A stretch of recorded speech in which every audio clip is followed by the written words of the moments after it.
The Ascension. What does it really mean for us?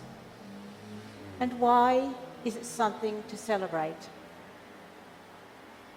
Many years ago, Rowan Williams, the former Archbishop of Canterbury, wrote a sermon on this that I found to be very helpful. So I want to share some of his words with you. He can put it so much better than I can. He says, "Plenty of people look around and say, this is a world without God.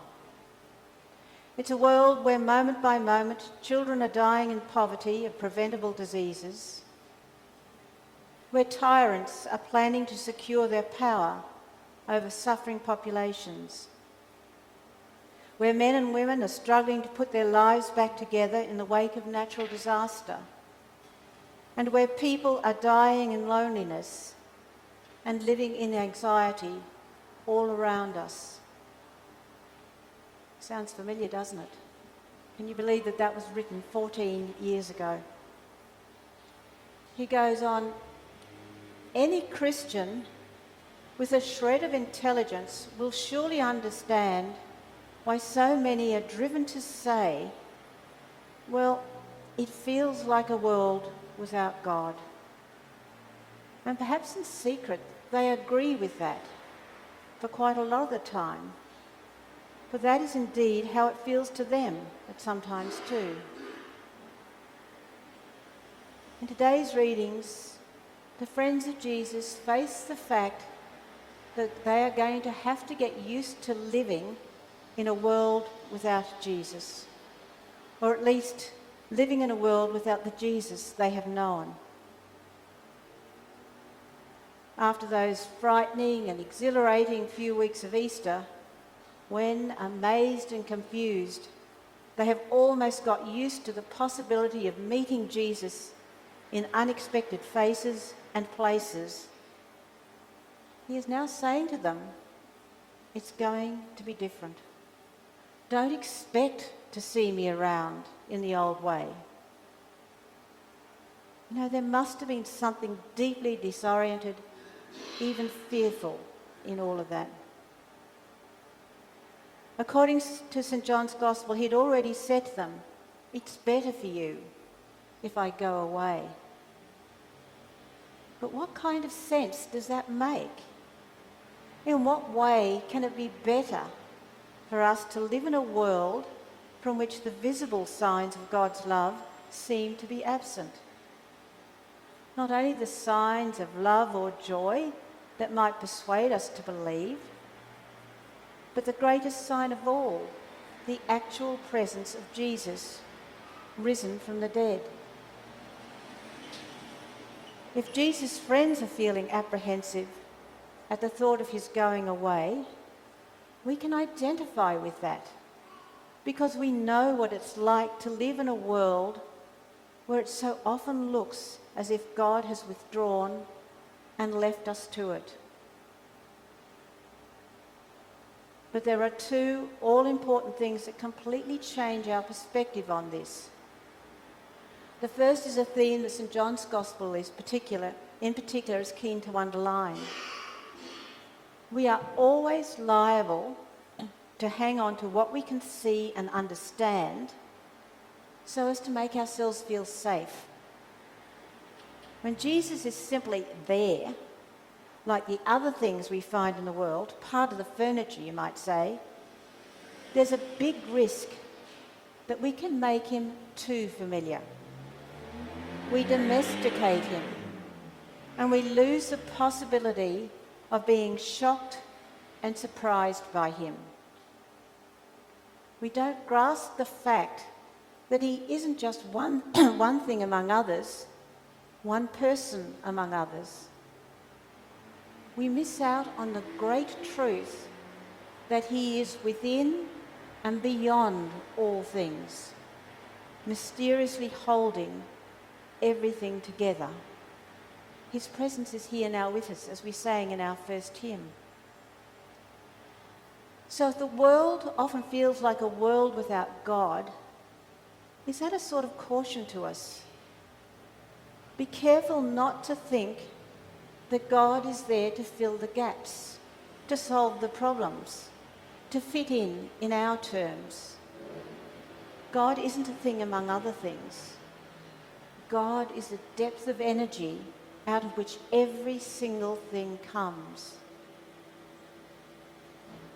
Jesus goes away, but he promises that he will fill his friends with his Spirit.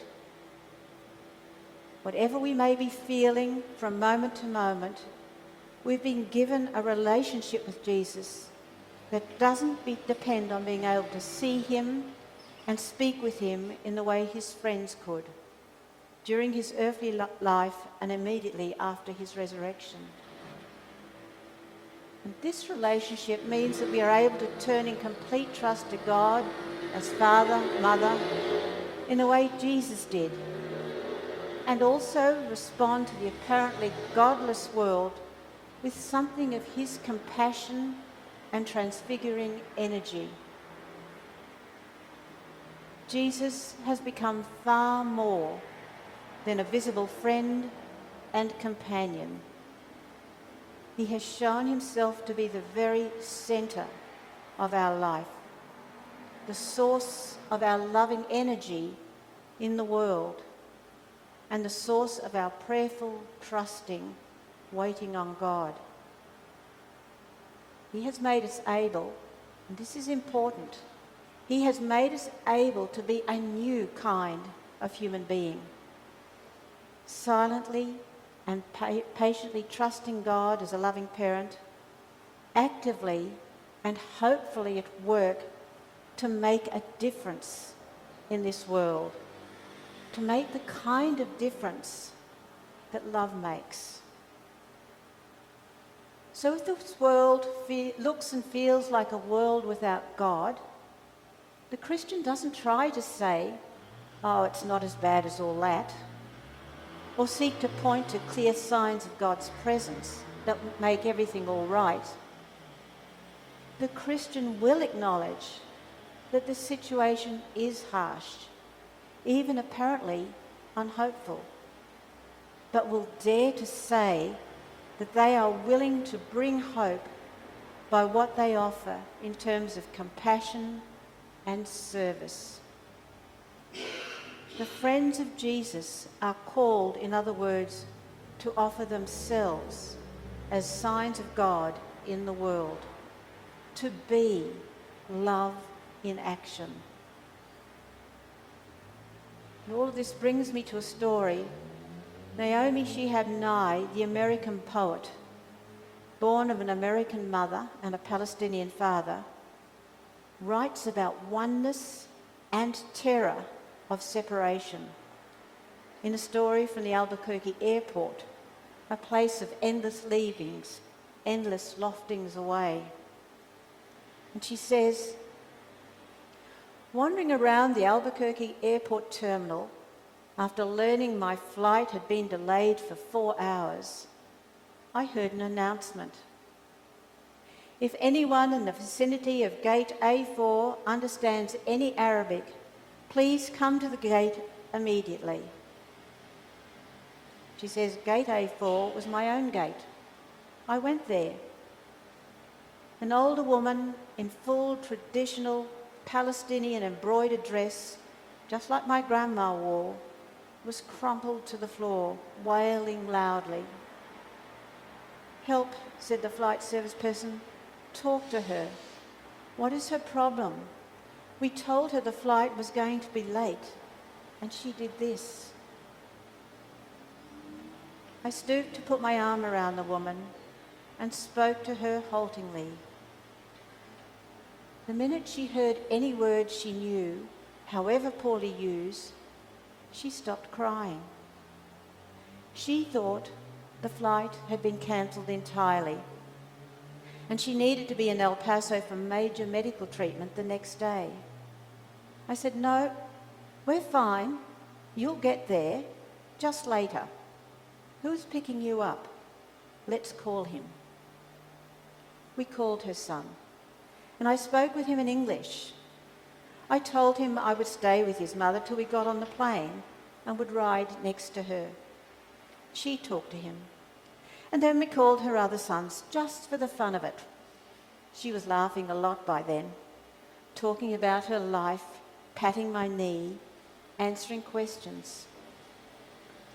Out of a bag, she had pulled a sack of homemade mamul cookies, little powdered sugared, crumbled mounds stuffed with dates and nuts, and was offering them to all the women at the gate. And to my amazement, not a single woman declined one. It was like a sacrament. The traveller from Argentina, the mum from California, the lovely woman from Laredo. We were all covered with the same powdered sugar and smiling. That simple action in responding to a call had an amazing impact on so many people. The woman in distress, her sons, and the other travellers. It brought people together. The sacrament of oneness comes on wings of spirit and touches our spirits, sometimes leaving powdered sugar on our clothes or someone else's tears, and the joy of kindness given and received. This is the compassion and service that Rowan Williams was talking about. Small moments of reaching out to another.